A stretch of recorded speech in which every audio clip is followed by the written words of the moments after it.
आज का मैच दोस्तों, अब बहुत सारे लोग बातें कर रहे हैं कि यार अब बांग्लादेश भी हमें आंखें दिखाएगा। और बहुत सारे ओकेजन्स में आपने देखा है कि नाहिद राना जब आउट कर रहे हैं तो गंदी गंदी गालियां देते हुए जा रहे हैं। और साथ ही साथ शौर्यफुल जो इस्लाम थे उनका भी यही हाल था। थोड़े बहुत इंसिडेंट्स उनकी तरफ से भी हुए थे, लेकिन लिटिल दास ने तो कल हद ही कर दी है। इनकी तरफ से पहले भी एक इंसिडेंट हुआ था, आपको याद होगा कि जब मेहदी हसन और सलमान अली आगा के दरमियान एक नोक झोंक हुई थी, जिसमें मेहदी हसन ने बहुत ही ज़्यादा अनस्पोर्ट्समैनशिप का मुजाहरा किया था और सलमान अली आगा को आउट किया था धोखेबाजी से।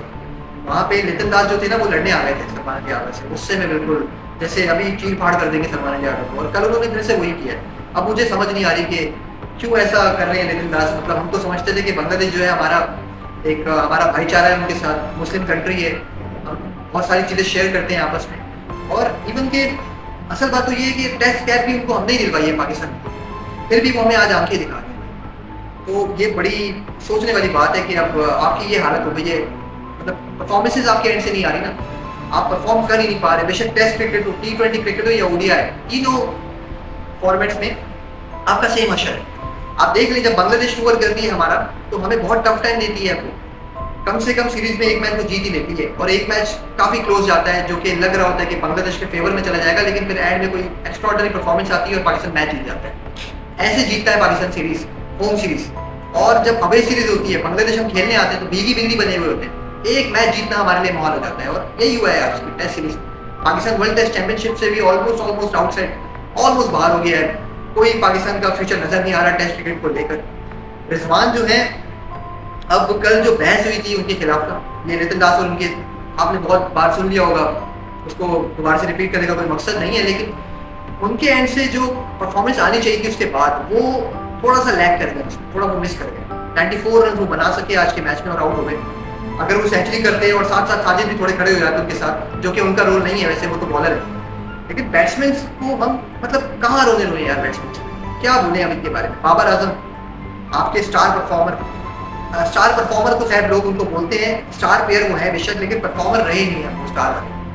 आप देख लें टेस्ट क्रिकेट में पहली इनिंग में आप देखें बिल्कुल सेट हो गए थे 68 रन पे, लेकिन फिर ऐसे आउट हुए कि जैसे अभी तो आए थे और सेट होने का मौका ही नहीं मिला था। और सेकंड इनिंग में भी यही हुआ है, इतना अच्छा खेल रहे थे, 47 रन पे वो नॉट आउट थे, लेकिन फिर ऐसा शॉट खेल के वो आउट होते हैं कि शक होने लगता है कि यार ये बंदा सेट था कि नहीं था। और बैट्समैन होते हैं जब वो लंबा खेलते हैं तो उनको बॉल फुटबॉल की तरह नजर आता है, लेकिन बाबर आजम के केस में ना कंडीशन उल्टी हो जाती है। बाबर आजम के लिए सिम बॉल बन जाती है और छोटी हो जाती है, क्योंकि आपने देखा है जब वो हिट आउट की तरफ जाते हैं तो उनका बल्ला घूम जाता है, सही से मिडल नहीं हो रहा था बॉल। 78 पे हो, 100 पे हो, इवन के मिडल नहीं होता उनका। मैं ओडीआई और T20 की बात करूं, लेकिन टेस्ट क्रिकेट में भी अब ऐसे रैश शॉट्स खेल के, इतना इररिस्पॉन्सिबल शॉट्स खेल के वो आउट होते हैं कि लगता है कभी सेट ही नहीं हुए थे, अभी तो आए थे। तो भाई ये चक्कर बाबर आजम का चलता हुआ जा रहा है, और जब मैं इसके बारे में बात करता हूँ तो लोग फिर आ जाते हैं गालियां देने और अब्बू बना लेते हैं बाबर आजम को। क्या बोले, क्या बात करे बंदा, क्या एनालिसिस करे, मतलब सच्ची बातें हजम नहीं होती इनसे। खैर, बांग्लादेश जीत गया, सीरीज जीत गया, बहुत बहुत मुबारक हो, लेकिन मुझे मजा नहीं आया, लिटरली मजा नहीं आया, क्योंकि बांग्लादेश की जो एटीट्यूड उन्होंने शो किया, जो बिहेवियर वो उन्होंने रखा है पाकिस्तान टीम के साथ, वो बिल्कुल भी एक दोस्ताना देश का बिहेवियर नहीं था भाई। उन्होंने अपनी आंखें बेशक सर पे चढ़ा ली हैं, और कमेंटेटर्स भी उनके ऐसे ही नजर आ रहे हैं। क्योंकि जब ये इंसिडेंट हुआ ना रिजवान का लिटिल दास के साथ, तो मैं कमेंटेटर को सुन रहा था, बांग्लादेशी कमेंटेटर बोल रहे थे कि Rizwan should focus on his batting. भाई आप देख रहे हो चल क्या रहा है, अभी कौन बुली कर रहा है। लिटिल दास का काम ही नहीं था वहां पे बोलने का, और रिजवान उनको समझा रहे हैं, बड़े तमीज से बात करें, और फिर बोल भी रहे हैं कि भाई आप इज्जत दोगे तो इज्जत मिलेगी। और आपने अब देख लिया है कि बांग्लादेश आपको इज्जत देने के लिए तैयार नहीं है। क्रिकेट हर जगह जहां उनको मौका मिलता है आपको वो नंगा करने की कोशिश करते हैं, और अब आपके वो राइवल बनते जा रहे हैं। भाई आई एम सॉरी बोलना पड़ेगा, राइवल आपके इंडिया थे, लेकिन इंडिया अब राइवल नहीं है, वो हमसे बहुत आगे है क्रिकेट। और हमारा जो कंपटीशन उनके साथ अभी जो रिसेंट टाइम में चलता हुआ आ रहा है वो आपके सामने ही है। लेकिन बांग्लादेश अब राइवल बन गया, वो तो हमें टफ टाइम भी दे रहे हैं, जहां मौका मिलता है सीरीज भी हमें हराता है, जहां उनको मौका मिलता है बड़े इवेंट में भी हमको मारता है। तो भाई बिग टाइम नाउ, सोचना पड़ेगा इसके बारे में कि कैसे कमबैक कर सकती है पाकिस्तान क्रिकेट टीम।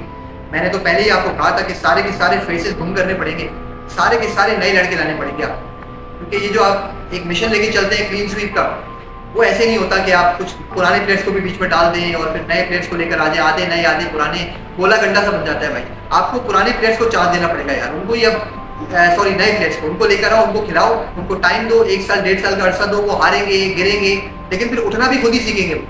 ऐसे नहीं होता कि आप साथ साथ नए प्लेयर्स को भी लेके चलते रहो, पुराने को भी, और ये करना चाहिए था पहले, लेकिन आपने नहीं किया। कोई पुराने प्लेयर्स को लेके चलते रहे, नए प्लेयर्स को बनने का मौका ही नहीं दिया। स्पेशली अगर मैं बॉलिंग की बात करूँ, क्योंकि बॉलिंग सेक्शन में हम बहुत वीक होते जा रहे हैं। क्या दौर होता था पाकिस्तान का, क्या बॉलर्स थे अपने पास, और आज आप देखिए शर्म आती है देख करके, यार हमारे पास तो पेसर्स ही नहीं है, हमारे पास तो ऐसे बॉलर नहीं है जो 140 प्लस का पेस मारे इंटरनेशनल क्रिकेट। ये हालत हो गई पाकिस्तान। एक दौर था स्पिनर्स हमारे छाए हुए होते थे, जादूगर बोला जाता था सही, लेकिन आज का दौर आपके सामने है कि कोई स्पिनर निकल कर ही नहीं आ रहा, जो निकल कर आता है उसको मौका ही नहीं मिलता। और बांग्लादेश को आप दूसरी तरफ देखें, भाई ये वो नेशन है जो स्पिन के लिए बहुत मशहूर था।